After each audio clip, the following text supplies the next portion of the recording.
आखिर कौन था कालिया नाग? कहाँ से आया था वो? कितना शक्तिशाली था वो? क्या वो शेषनाग और वासुकी जी के समान ही बलशाली था या उनसे भी बढ़कर था? कालिया नाग अपने पिछले जन्म में कौन था? कालिया नाग से जुड़े हुए एक एक रहस्य को जानने के लिए इस वीडियो के अंत तक बने रहें। और अगर आपको ये वीडियो पसंद आए तो इसे लाइक और चैनल को सब्सक्राइब अवश्य करें। गर्ग संहिता श्री वृंदावन खंड अध्याय 14 के अनुसार पूर्व काल की बात है। स्वयंभू मनवंतर में वेदशिरा नामक मुनि, जिनकी उत्पत्ति भृगु वंश में हुई थी, विंध्य पर्वत पर तपस्या करते थे। उन्हीं के आश्रम पर तपस्या करने के लिए अश्वशिरा मुनि आए। उन्हें देखकर वेदशिरा मुनि के नेत्र क्रोध से लाल हो गए और वे रोष पूर्वक बोले, ब्राह्मण, मेरे आश्रम में तुम तपस्या ना करो, क्योंकि वह सुखद नहीं होगी। तपोधन, क्या कहीं तुम्हारे लिए तप के योग्य भूमि नहीं है? वेदशिरा की ये बात सुनकर अश्वशिरा मुनि भी क्रोधित हो गए और वे बोले, मुनि श्रेष्ठ, ये भूमि तो महाविष्णु की है, ना तुम्हारी है और ना ही मेरी। तुम व्यर्थ ही सर्प की तरह फुफकारते हुए क्रोध प्रकट करते हो, इसलिए सदा के लिए सर्प हो जाओ और तुम्हें गरुड़ से भय प्राप्त हो। वेदशिरा बोले, दुर्मते, तुम्हारा भाव ही बड़ा दूषित है। तुम छोटे से अपराध पर भी महान दंड देने के लिए उद्यत रहते हो और अपना काम बनाने के लिए कौए की तरह इस पृथ्वी पर डोलते फिरते हो। अतः तुम भी कौआ हो जाओ। इसी समय भगवान विष्णु दोनों ऋषियों के बीच प्रकट हो गए। श्री भगवान बोले, मुनियों, तुम दोनों समान रूप से मेरे भक्त हो। वेदशिरा, सर्प की अवस्था में तुम्हारे मस्तक पर मेरे दोनों चरण अंकित होंगे। उस समय से तुम्हें गरुड़ से कदापि भय नहीं होगा। और अश्वशिरा, तुम काक के रूप में रहने पर भी तुम्हें निश्चय ही उत्तम त्रिकालदर्शी ज्ञान प्राप्त होगा। यूं कहकर भगवान विष्णु जब चले गए, तब अश्वशिरा मुनि साक्षात योगींद्र काक भुषुंड हो गए और नील पर्वत पर रहने लगे। चाक्षुष मनवंतर के प्रारंभ में प्रजापति दक्ष ने महर्षि कश्यप को अपनी परम मनोहर 11 कन्याएं पत्नी के रूप में प्रदान की। उन कन्याओं में जो श्रेष्ठ कद्रु थी, उसने करोड़ों महासर्पों को जन्म दिया। उनमें से कोई कोई तो 100 मुखों वाले एवं दुस्सह विषधर थे। उन्हीं में वेदशिरा कालिया नाम से प्रसिद्ध महानाग हुए। पूर्व काल में रमणक द्वीप में नागों का विनाश करने वाले गरुड़ प्रतिदिन जाकर बहुत से नागों का संहार करते थे। तब गरुड़ जी को उपहार स्वरूप प्राप्त होने वाले सर्पों ने ये नियम कर लिया था कि प्रत्येक मास में निर्दिष्ट वृक्ष के नीचे गरुड़ जी को एक सर्प की भेंट दी जाए। इस नियम के अनुसार प्रत्येक अमावस्या को सारे सर्प अपनी रक्षा के लिए महात्मा गरुड़ जी को अपना अपना भाग देते रहते थे। सर्पों के ऐसा करने के पीछे भी एक कारण था। गरुड़ जी की माता बिनता और सर्पों की माता कद्रु में परस्पर बैर था।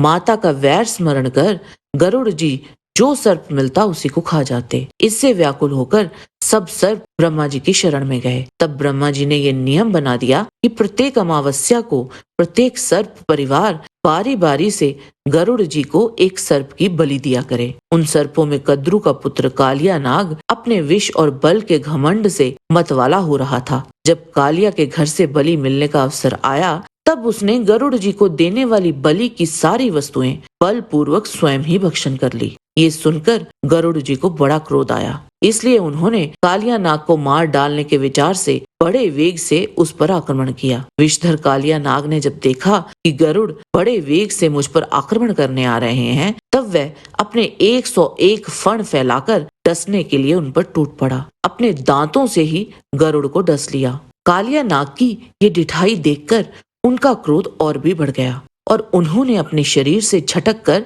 उसे फेंक दिया। तब भय से विह्वल हुआ कालिया गरुड़ से छूटकर भागा। गरुड़ जी भी सहसा उसका पीछा करने लगे। 7 द्वीपों, 7 खंडों और 7 समुद्रों तक वह जहाँ जहाँ गया, वहाँ वहाँ उसने गरुड़ जी को पीछा करते हुए देखा। वह नाग भूलोक, भुवरलोक तथा स्वर्गलोक हर जगह पहुंचा, पर किसी ने उसकी सहायता नहीं की। तब भय से व्याकुल कालिया देवाधिदेव शेष के चरणों के निकट गया और कंपित होकर शेष जी से सहायता मांगी। शेष नाग जी कालिया से बोले, महामते कालिये, मेरी उत्तम बात सुनो। इसमें संदेह नहीं है कि संसार में कहीं भी तुम्हारी रक्षा नहीं होगी। रक्षा का एक ही उपाय है, उसे बताता हूँ, सुनो। पूर्व काल में सौभरी नाम से प्रसिद्ध एक सिद्ध मुनि थे। उन्होंने वृंदावन में यमुना के जल में रहकर 10,000 वर्षों तक तपस्या की थी। इसी स्थान पर एक दिन गरुड़ ने तपस्वी सौभरी के मना करने पर भी अपने अभीष्ट भक्ष्य मत्स्य को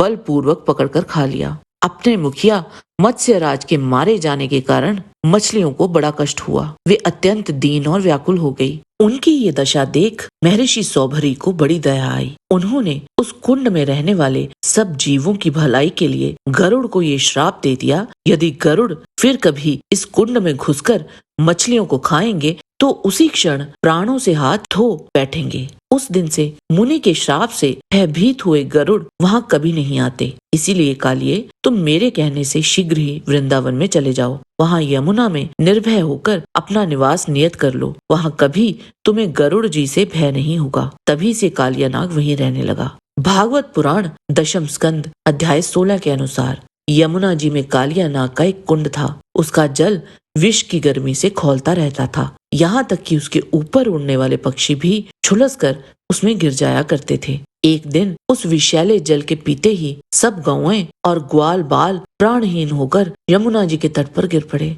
उन्हें ऐसी अवस्था में देखकर भगवान श्री कृष्ण ने अपनी अमृत बरसाने वाली दृष्टि से उन्हें जीवित कर दिया। तदंतर भगवान श्री कृष्ण एक बहुत ऊंचे कदम्ब के वृक्ष पर चढ़ गए और वहां से ताल ठोककर उस विषैले जल में कूद पड़े। कालिया ने वहां श्री कृष्ण के मर्म स्थानों में डसकर अपने शरीर के बंधन से उन्हें जकड़ लिया। श्री कृष्ण नागपाश में बंधकर निश्चेष्ट हो गए। यह देखकर उनके प्यारे सखा ग्वाल बाल और गोपियां बहुत ही पीड़ित हुई और उसी समय दुख, पश्चाताप और भय से मूर्छित होकर पृथ्वी पर गिर पड़े। माता यशोदा तो अपने लाडले लाल के पीछे कालिया देह में कूदने ही जा रही थी, परंतु कुछ गांव वालों ने उन्हें पकड़ लिया। यह सांप के शरीर से बंध जाना तो श्री कृष्ण की मनुष्यों जैसी एक लीला थी। जब उन्होंने देखा कि व्रज के सभी लोग स्त्री और बच्चों के साथ मेरे लिए इस प्रकार अत्यंत दुखी हो रहे हैं और सचमुच मेरे सिवा इनका दूसरा कोई सहारा नहीं है, तब वे एक मुहूर्त तक सर्प के बंधन में रहकर बाहर निकल आए।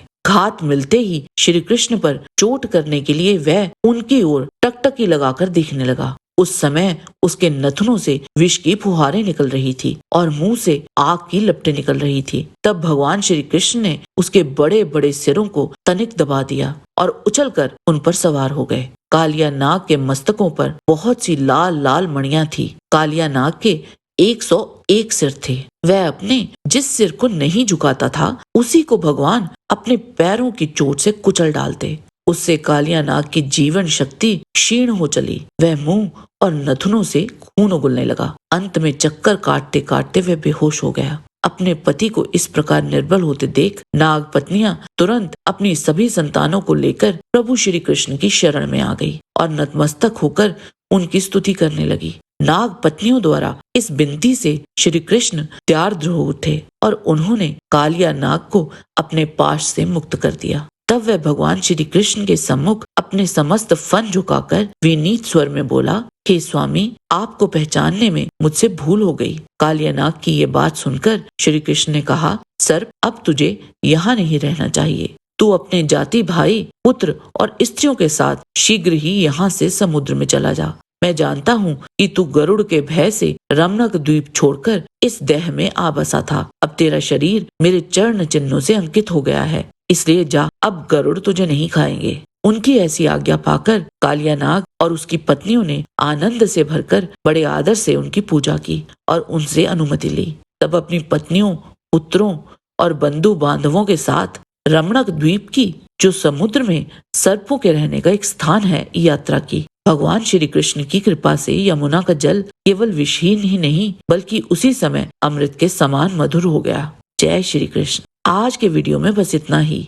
आशा करते हैं कि आपको हमारा ये वीडियो पसंद आया होगा। कृपया इसे लाइक और शेयर अवश्य करें। किसी भी प्रकार की त्रुटि के लिए आप सबसे क्षमा याचना करते हुए आपसे निवेदन है कि प्रेम पूर्वक परमपिता परमात्मा को मन में धारण करें और बोलें, वैदिक सनातन धर्म की सदा ही जय।